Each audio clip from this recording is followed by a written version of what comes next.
welcome back to another episode of Shit That Goes On Our Heads. Today we have an amazing guest. His name is Adam. Welcome, Adam. Adam. Hello, thank you. Thanks for having me. So tell us a little bit about yourself. Well, I have always dabbled in the arts since I was a child. I was into art as a kid, like drawing, and wanted to be a comic artist. Then for years, I switched over to music and writing music and lyrics. And I more recently have come back around to the comics outlet. So that's how I'm expressing myself these days. What kind of stories do you tell in your comics? Well, I have only released one so far. I'm working on a sequel right now, but my first one, it's called Shadows, and it is about basically the name says it all. It's like a very dark look on the world and just kind of how things are not equal. Oh. Is there like here's where my question's coming from. All I know of comics is superheroes. Is there a superhero? Who's the main character? So it is actually a group of superheroes, but it Nice. takes place in a post-superhero future after superheroes have been um, kind of imprisoned and enslaved, really. And it's a group of rebels they have superpowers, but they're not superheroes per se, and they're just trying to, uh, level things. Nice. Nice. You like that, G-Rex? I love that. I Yeah. can I can picture you. Did you read comics growing up? Oh, yeah, I did all the time. Yeah. Because, back in the day, they'd be like, you know, teeny tiny, right? But we always used to read the comics and then look towards the back, and they had like the free ad for like the sea monkeys. And I remember that.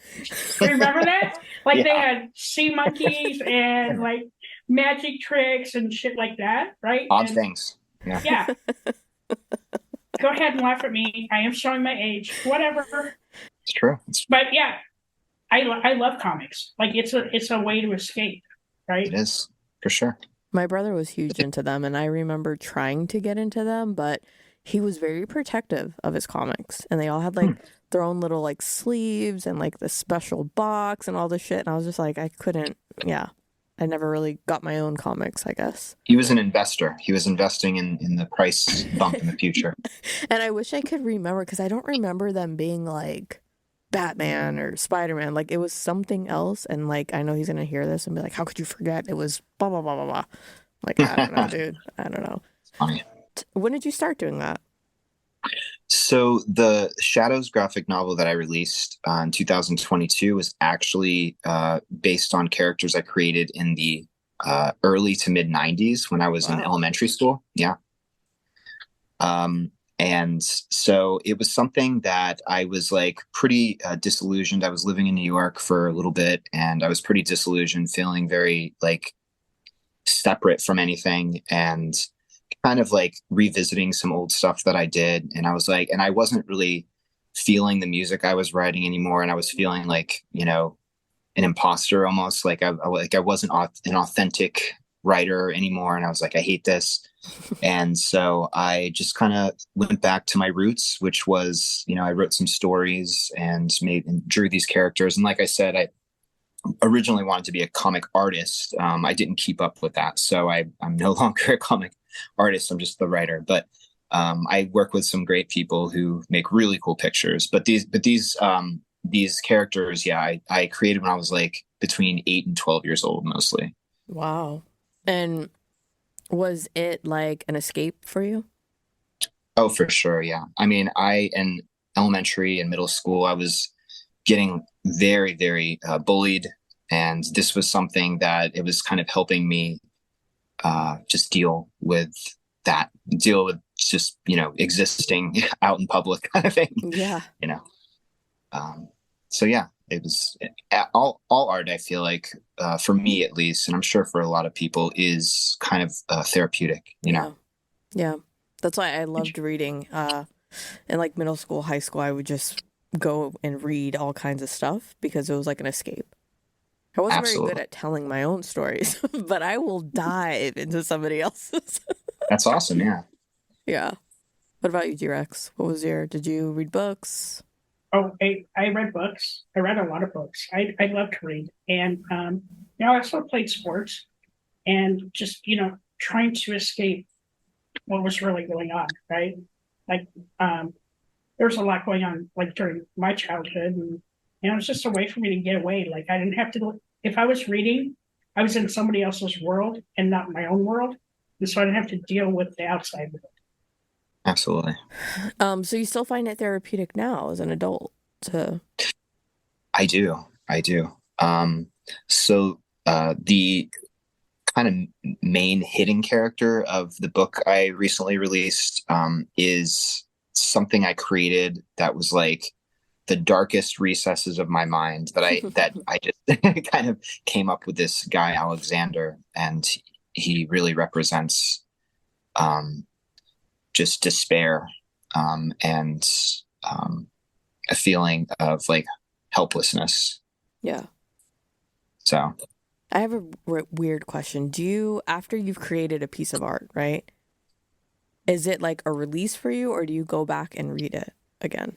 I usually go back to it eventually, never at first. I kind of like let it actually, usually when I finish something, because most of my projects, it seems, have taken anywhere between 3 and 6 years to do. So like by the time I'm done with them, I'm like, I don't want to look at this again. I want to hear this again, Yeah, so it takes me a little while to get back to them, but then I actually appreciate it because I'm like further separated from it. It's, it's always hard to release something because you never feel like you're finished. So you're like, oh, I could do this or tweak this, right? But like, you just have to just let it go, Yeah. That's crazy. I'm like thinking this through, and I'm like, if you're sharing, because you just said like you went back into like the darkest recesses of your mind, right, to like create this character, eventually you'll release it out. Mm-hmm. But how vulnerable is that? Like, do you feel vulnerable that other people will consume that part of your brain? Definitely. And actually, I feel probably more so that way about the lyrics I used to write, because it was very like a heart on my sleeve type thing where like I was the singer too. So I would be singing. Yeah, I would be singing these things that I wrote, and they're really personal things. And, it was great when people would connect with them, but it was horrible if someone was like rolling their eyes and going to get their next beer while I was playing my heart out. Oh no! That's a nightmare fuel. They leave the venue. They're like, "This sucks," It's like, wait. Oh, no. Yeah, no, I would hate that. I'd be like, "Don't look at me. Why is everybody staring at me up here being vulnerable?" They said Kurt Cobain always like closed his eyes and like looked at the wall and stuff when he was, playing, and I understand that. Like, I mean, you write these things and you're in the moment when you're writing them, and they feel very heavy and very real, and you're very connected to these things, and then you do put them out eventually, sometimes as art, for the masses to consume, and people will connect with it, but some people won't. Some people will think it's stupid, and that's sometimes what hurts. But you have to kind of build up some sort of a toughness to that, because people will criticize no matter what. So yeah, but it's like a piece of you, so I get it, right? It's like a piece, yeah, absolutely. That's crazy. So what has been, I guess, your biggest learning experience from your life, like creating art based off of it, or anything that you've had to go through that you've learned from? No life path is set in stone, because kind of, I guess, going back a little bit to my switch from drawing to music, I got a guitar when I was like 14 or 15 years old, and decided I was really into music, like listening to it, and wanted to play it myself, because I'm the kind of person, like, if I see something or hear something, I want to do it myself. I'm like, I can do that. And I try to do it myself and replicate it. So at that point, I was like, I can make music. I can write something. So I wanted to, and I was already doing poetry. So I'm like, I can just kind of transfer this to lyrics. And so that's kind of what happened. And I thought, like, I dropped out of college. I was in college at the time. I dropped out of college and thought that I was going to be on this life path of being like this, professional musician for the rest of my life. Now, if I meet somebody today, a new person, they would never know that I had anything to do with music. Although I was in a band or bands, several bands for like the span of like 20 years, 15 to 20 years, no one would ever know that. So it's like, it's weird. So I think the biggest thing I've learned is like, no matter how into something you are, it's good to have a backup. It's good to, and it's never set in stone. It might change. So Yeah. Yeah, I when I heard of you, for those that are listening, my husband knows you, and I remember meeting you and your sister and him telling me at the time, like, oh yeah, he's in all these bands and he plays this music. And so my first impression, I think when I saw you was like, oh, there's this music guy. And then to find out later where we are today, right? Like writing and making comics. And I'm like, oh shit, like that's awesome, right? Like you have more than one avenue. Like you multifaceted, which is pretty cool.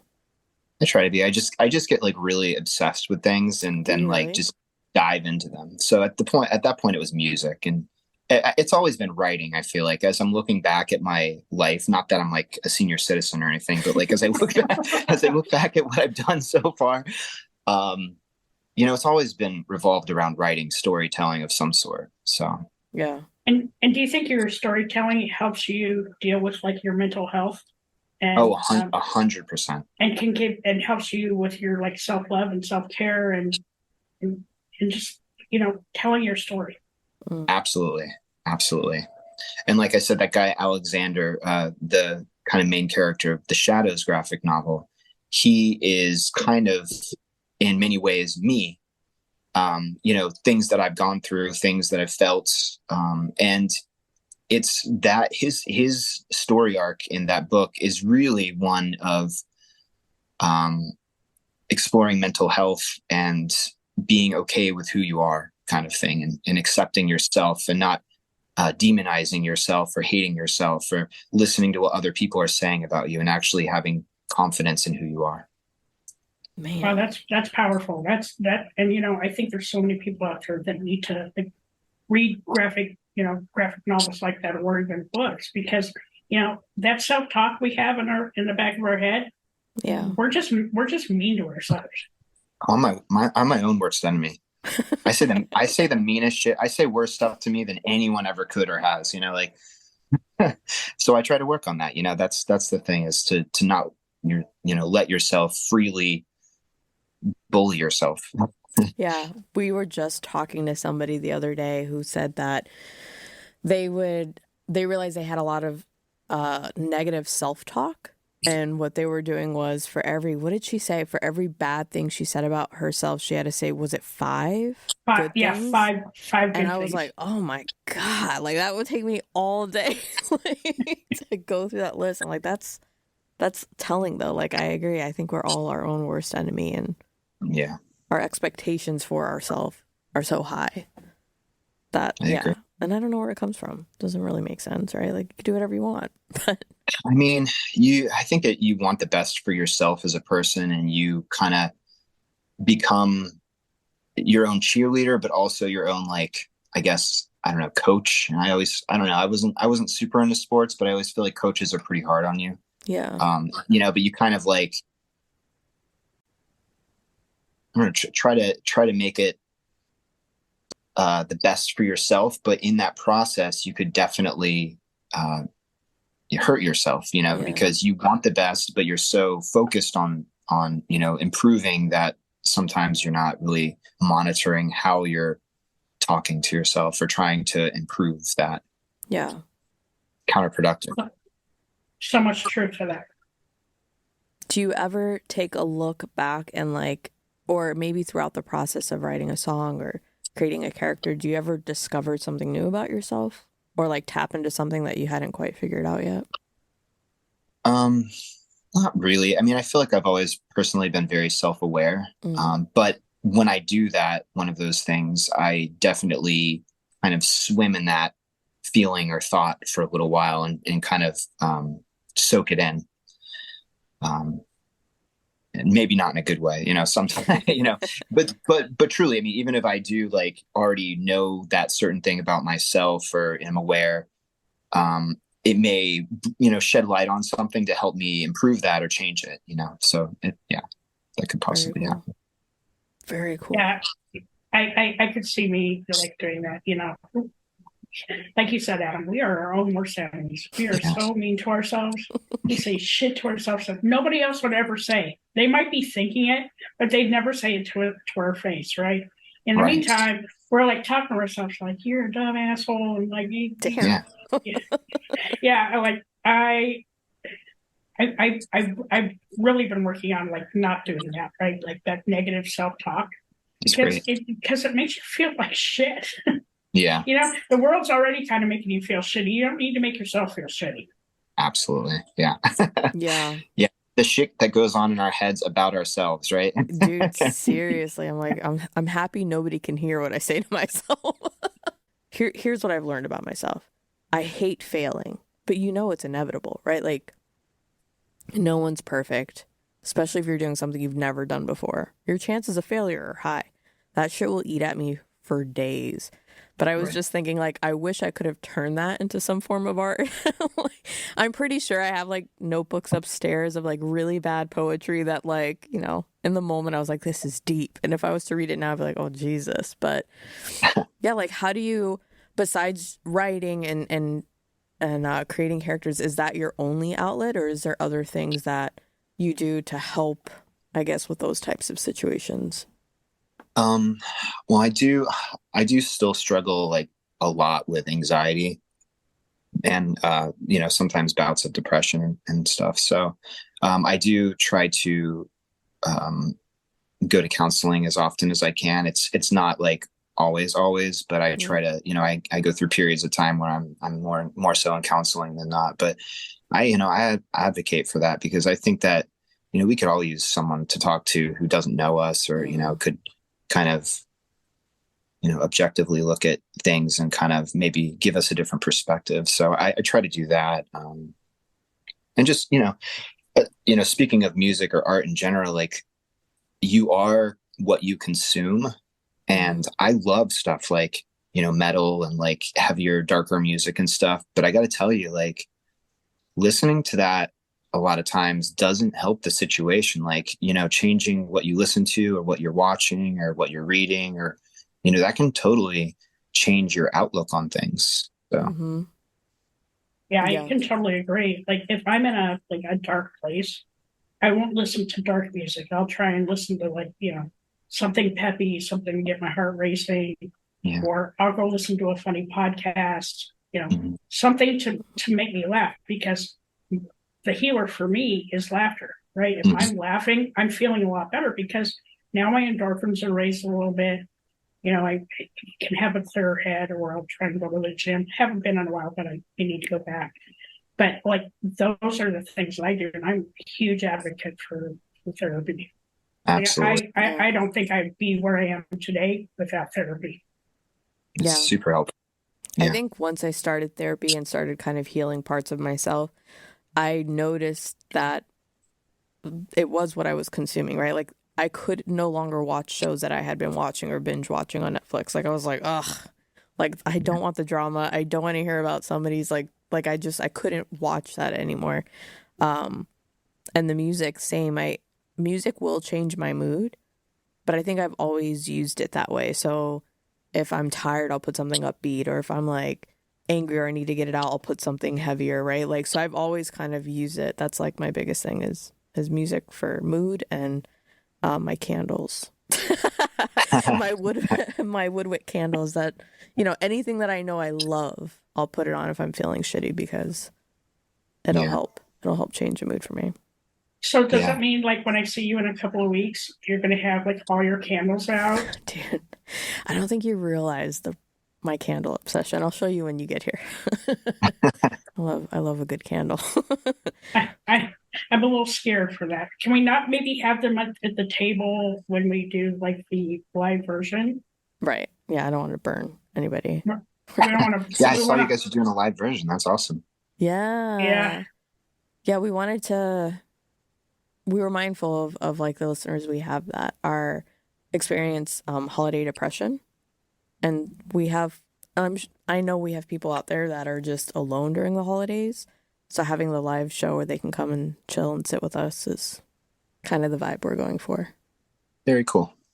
Yeah, I'm excited for it. We're flying down from New York, and I'm gonna, spend some time with my aunt and uncle and see all my peeps in the Atlanta area and record and have a good time. But like, this podcast like has been so healing to so many people, right? And just hearing from, our different listeners and that, therapy is not bad. You know, we need to like remove the stigma about going to therapy because, it's actually a good thing. It is. It's very helpful. I mean, I think every person on earth could use it. Yeah. I mean, it's maybe not so affordable, and that's sometimes why I have to quit. It can get kind of pricey, take breaks and stuff. But I mean, if you can swing it, if you can figure it out, like it's absolutely a great tool. And like G-Rex said, also comedy. Like I love, watching stand-up comedy and all sorts of. I think it's really fun. It's really good to laugh. I read something years ago that like for mental health and trying to change maybe your sadness. If you make yourself smile, if you like fake it, you can like it eventually reconnects your synapses to where it's easier to smile or easier to be happy, and you can kind of fake it by doing these kind of exercises. And that's always kind of stuck with me. Because inside I'll think about that. If I get really down about things, I'll try to focus in on that and see if I can, make it starts with little things, right? Like, because sometimes like when you're really upset, or really sad, it's really hard to like listen to a fun pop song or, it's like, I don't want to hear that shit, but I mean, get out of here, Taylor Swift. No, I'm just kidding. Right. I had her in my mind. Yeah, me too. I'm a Swiftie, by the way. I am too. Well, sort of. So am I. I'm not like deep into the Swiftiness. Like some people are like hardcore. Like she wore purple nail polish on this. I'm like, dude, I don't know. Music. Yeah, I'm into her too, but I'm not going to spend $400 to go see her either. So. Right. Also, I'll catch it on Netflix. Yeah. In the comfort of your own home. This is why we have Apple Music and Spotify, right? So we can go and listen to her, and we can just imagine in our head we're at the concert. So, yeah, I think that like music and like just doing artsy things to help. So one way I get out of my head is I color, right? I love to color. I have my iPad. I have a couple of coloring apps. I just kind of like can zone in on that. Not creative per se, unless you count the podcast, but that's creative. It puts me on a different mindset, and I think that just with you, Adam, and doing your graphic art and your music, it puts you in a different mindset, right? And I think getting your emotions out and kind of sharing that with the world is important too. Yeah, absolutely. Yeah, I think to kind of expand on what you're saying is like getting back to what makes you happy, no matter what it is. Just do something for yourself. Do something that makes you happy or more tranquil, or just like kind of like pulls you out of that current funk. Like even another great thing is just like getting out of like society and like enjoying nature.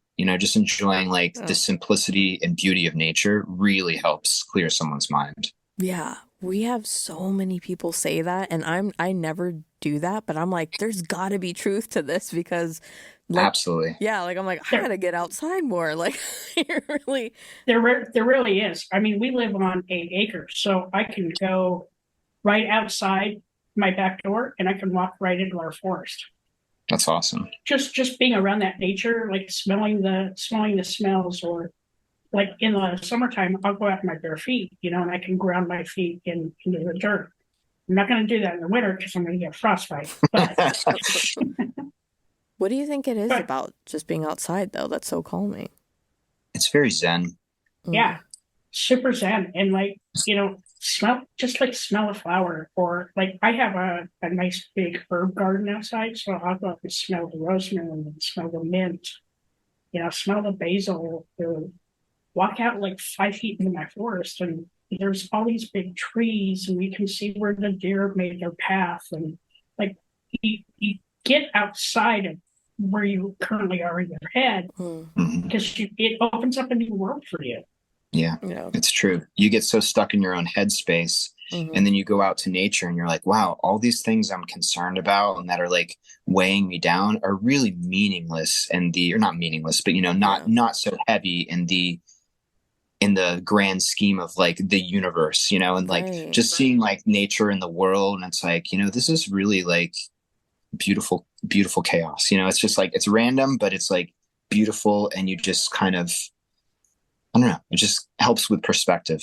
Yeah. Yeah, I could see that. Yeah. I'm going to try it. That's what I'm learning. I mean, why don't you walk out to your backyard? You have deer back there. Spider webs everywhere, and there's spiders everywhere. They're huge. So, I'm not shitting you. They're fucking everywhere. Okay, so put on a rain jacket, right? Like those big yellow rain jackets. And like masking tape the cuffs, right? So nothing gets up underneath there. And just walk out there for like maybe 5 minutes or go to a park. Yeah. Or I'll do the park. Or go sit outside on your patio or your porch, right? Just smelling that fresh air can really help clear your head. I'm picturing dirty Skittles in the backyard with like a hazmat suit. Literally, like I was waiting for the part where I was like, well, then I got to take it off and like, do I get hosed down before I take off the hazmat suit? Yeah, there's spiders. There's a lot of spiders. But I mean, I do notice, well, I learned this a while back to notice when I'm happy without like, watching like a comedy, right? Like something that I'm doing in my everyday life. If it makes me happy, I stop and take note of whatever it is. And I will say when I do take a little nugget to the park, we've just found like this beautiful park and I'm like completely at ease and at peace and super happy. I see him playing. I mean, it's gorgeous weather, like, so I can see how that would be helpful during like work hours, change of scenery, get out. The breeze, just like feeling the breeze and seeing the trees kind of sway. And yeah. And for me up here, we're in fall now. And the tree leaves are changing, right? So even though it's super gray and gross and rainy, crappy outside, these little bursts of color, like it just kind of makes your heart smile, right? Because like the weather may be gray and gross, but there's still color in the world.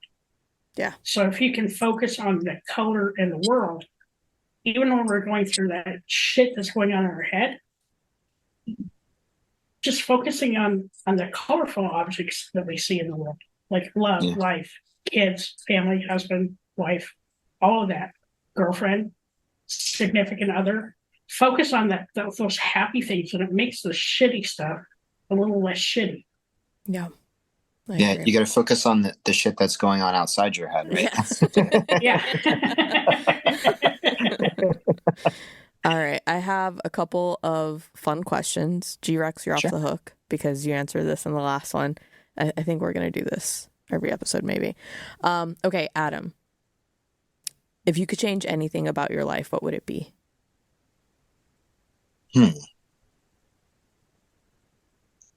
I think I would change kind of the way I've approached life in the past. Okay. And try to approach it with more of, I guess, an open mind, because I've been I think we can all get very focused, honed in on a certain feeling or a certain thing and kind of like miss other things around us that are right there. So I think I would approach things a little more openly, for sure. Wow. That is deep. That I don't know what I expected you to say, but like, wow, that's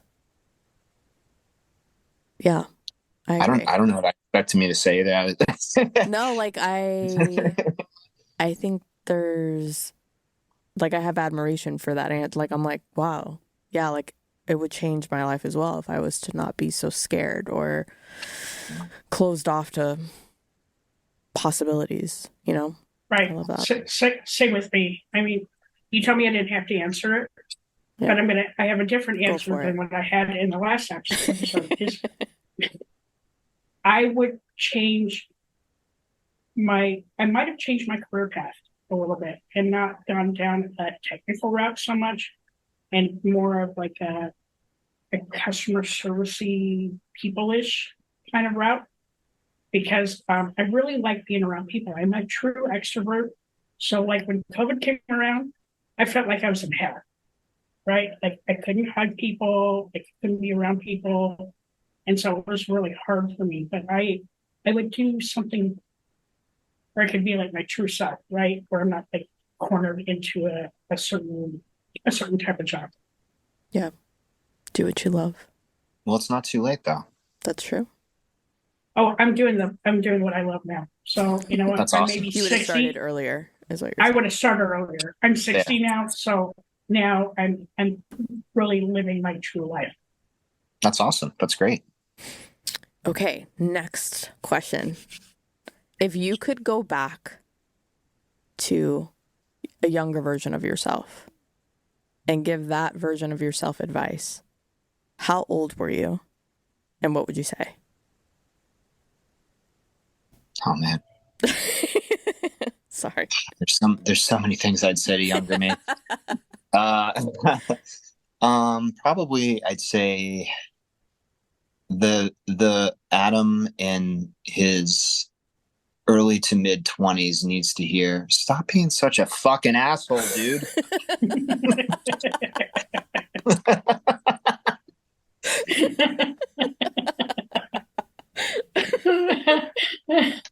Ah.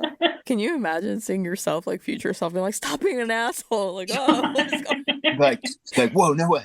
Yeah. Be all Keanu on myself. Whoa, no Yeah. way. I love that. I'd be 16 and being don't take that pill. Oh, Just don't do no. it. Jesus. Seriously, don't take that pill. Oh, that's great. I love this. And then the last question I have, what is the biggest change you've made that's made you who you are today?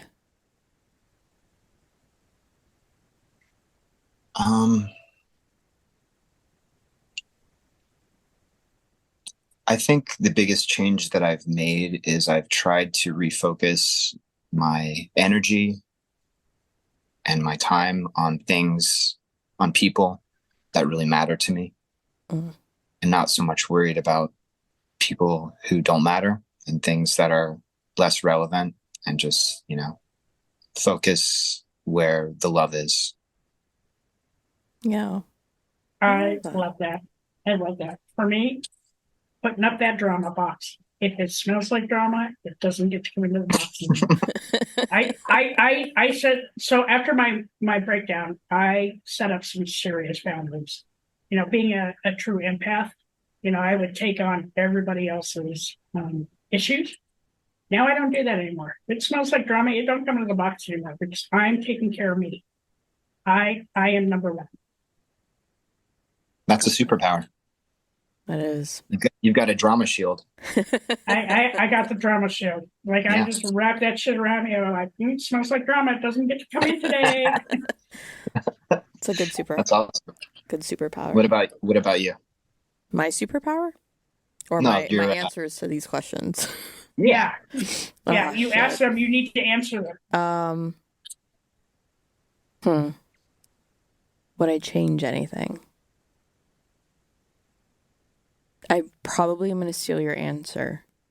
I think if I could change the way I had approached life, I would, like explore, try new things, like don't be afraid to fail at everything. Because I feel like that fear stopped me from other opportunities, What would I tell a younger version of myself, dude? I would probably go back to little dirty Skittles at age 4. Whoa. Yeah, because the only reason I know it would be age 4 is there's this family video that fucking haunts me to this day. And I was 4 years old in it, and I would probably tell myself then and there that you're stronger than what you think. Leave it there. Oh, I like that. I like that. And then the biggest thing the biggest change that I've implemented that has drastically improved my life is therapy, for sure. If I could go back and do it all over again, as fucked up as I was when I started to where I am today, I would, because it was so rewarding. Very cool. Yeah. Those are my answers. Those are good answers. Thank you so much, Adam, for sharing your story and your life. And man, I'm going to go find your graphic novel because now I want to read it. Yeah, where can our listeners find you? So I do have a website, adammatthewsmith.com. And the book is there. It's being sold on Amazon, but it's called Shadows. It's a very generic title. And I'm Adam Matthew Smith. Those are all very generic names. So you really have to type them all in together in order to find it. You type any one of those words and you will not find me ever.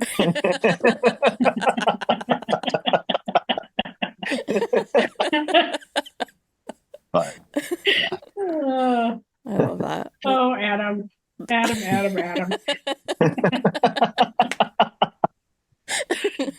I love that. My next book's going to have a much more intriguing title, I think. Thank you all so much for having me. I appreciate it. And keep it up with the podcast. It's awesome. Very cool. Thank you very much. It's okay to be not okay. Just make sure you're talking to someone.